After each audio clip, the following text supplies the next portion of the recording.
Hey guys, welcome back to yet another pound cake video. So in this one, I wanted to try out some new techniques. Well, not new techniques, but I wanted to make some changes to the original pound cake recipe to see how it's going to alter how it turns out. So rather than doing 4 or 3 sticks of butter, I wanted to try out 3.5 sticks just to see what it does. And I also wanted to lessen the sugar because this cake is super sweet with the recipe as it is. So I'm wondering if I lower the sugar a little bit, if the cake will still turn out good. And I know some of you guys are probably wondering the same thing. So I'm going to make it the same way, but I'm just going to lower the sugar and raise the amount of butter. And I'm also out of lemon extract. So I want to see if I go with only vanilla extract, if it'll turn out good as well. So let's go ahead and jump into it, guys, and let's see how this cake turns out. So here's my 3.5 sticks of butter, and I'm gonna go in with 2.5 cups of sugar instead of 3. Oh, and I forgot to mention, I'm also doing cream cheese and sour cream as opposed to milk. I don't have any milk, so I'm gonna do about a 1/2 brick of cream cheese and about a 1/2 cup of sour cream. So I went ahead and preheated the oven to 335. Normally I would cook or bake my cake at 350 and then usually drop the temperature down to 325 after about 40-45 minutes because it tends to get a little dark, at least in my oven. But today I'm just going to bake it the whole way on 335 and see if that helps it not to be so brown. So here's 1. That's 2 cups. And here's a 1/2 cup. And now the process goes right back to being the same. So I'm just gonna mix this until everything is light and fluffy and airy.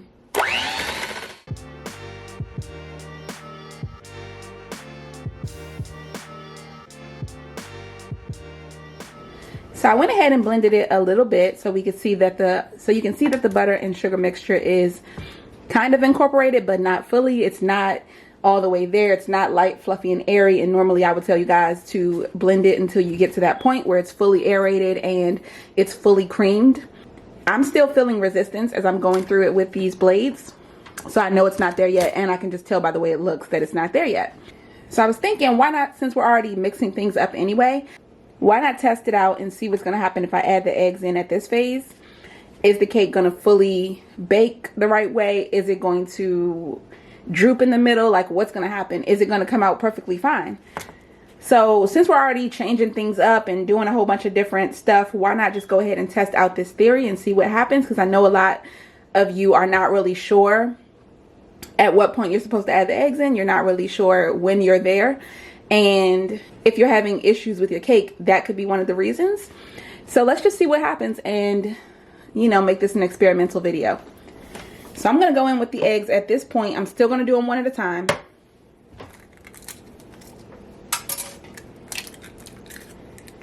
And we'll just see what happens as a result.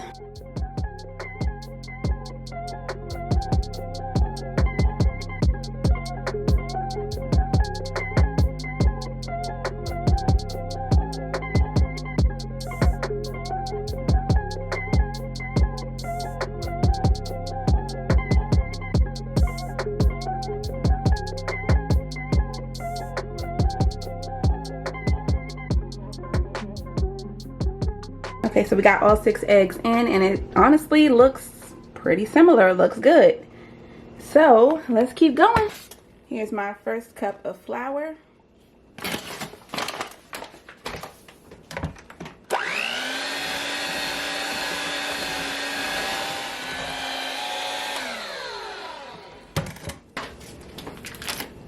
I'm gonna throw the full 1/2 brick of cream cheese in all at once.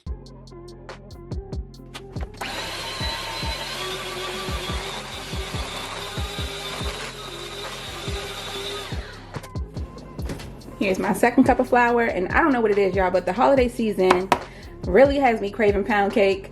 I made 2 pound cakes for Christmas. I only showed you guys one of them. One went to my mom's house and one stayed here. And out of that pound cake, I got maybe 2 slices. So I need some more cake. So I just had a craving, so I figured why not just bring you guys along on the journey, since I was missing some of the like critical ingredients that I would normally tell you guys are necessary to make this cake. So if you're making a struggle pound cake, or if you need a struggle pound cake recipe, this one might be it.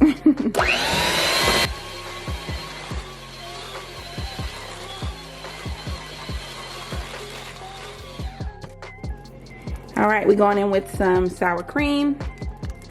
Like I said, I'm going to do about a half cup. In all honesty, I didn't even measure that, so hopefully that's the right amount. I'm really living life on the wild side right now.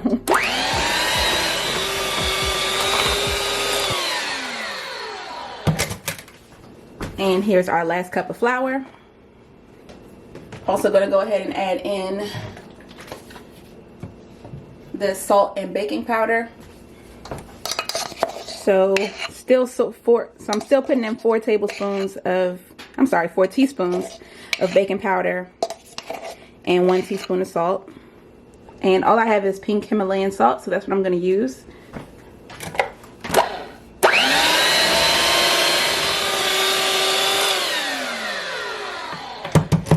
And now it's time for the extract. I have vanilla extract, which you know, and I'm going to put a ton in here.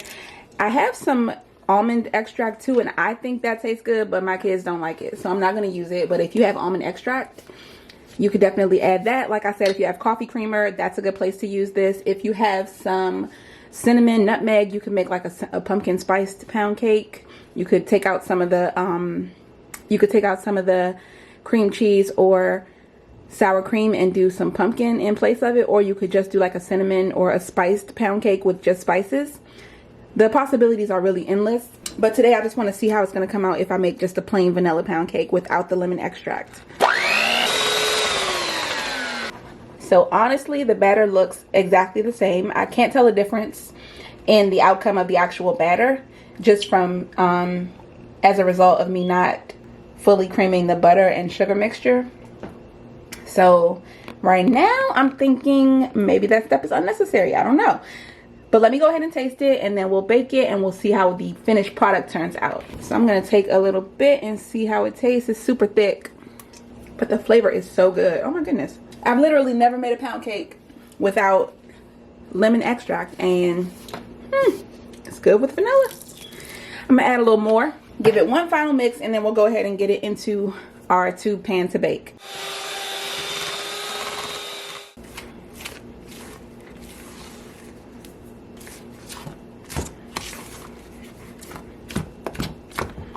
Make sure there's no butter or anything at the bottom and that it's well mixed.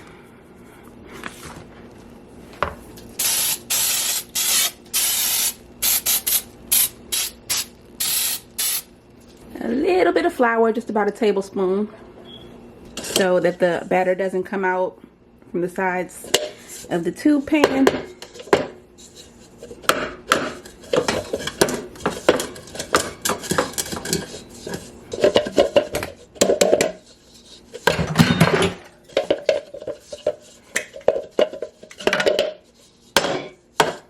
There we go.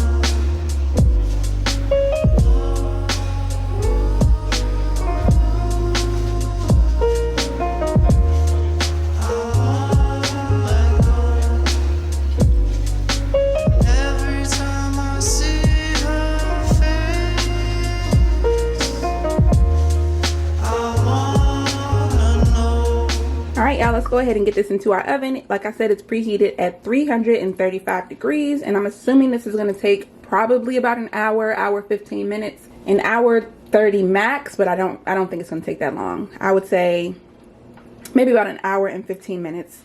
So let's get it in. All right, guys, just pulled it out of the oven and it looks delicious. Looks, I don't know, might look even better than the last one I made. I think dropping the temperature down really did something as far as like getting the perfect golden brown color. Sorry, the kids are in the background. It's like midday. But yeah, I'm gonna come back once it cools down a little bit so that I can unmold it.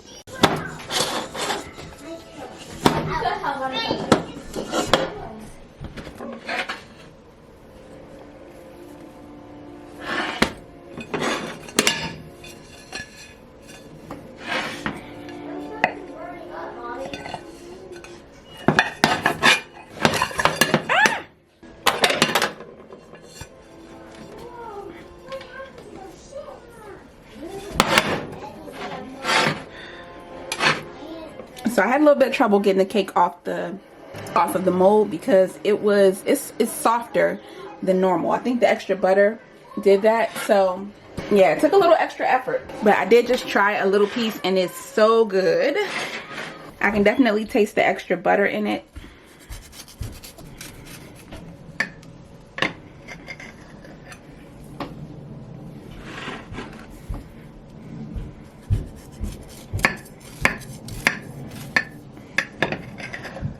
Yeah, even from cutting it, I can feel that it's a lot softer. The crumb is different on it.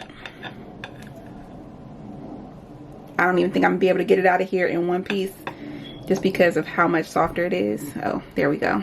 So here's what it looks like. Definitely super soft, super moist. Even without the lemon extract, it still has great flavor. So this is what it's looking like on the inside.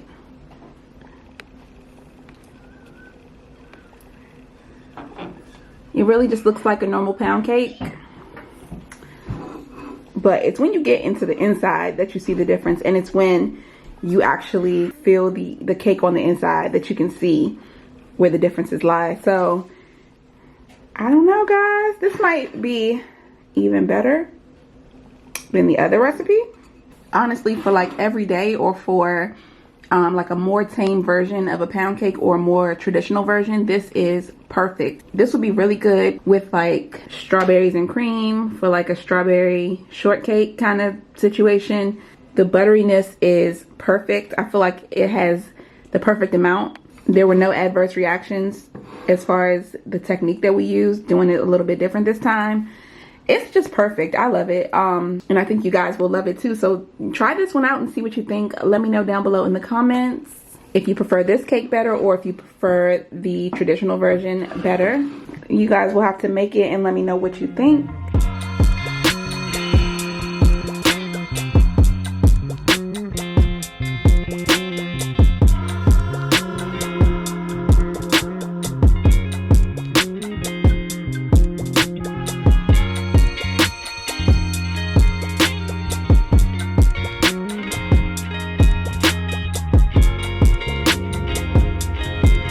But that is it for this video. I hope you guys enjoyed it. If you did, definitely leave a thumbs up and subscribe for more videos just like this one. And I'll see you in the next video.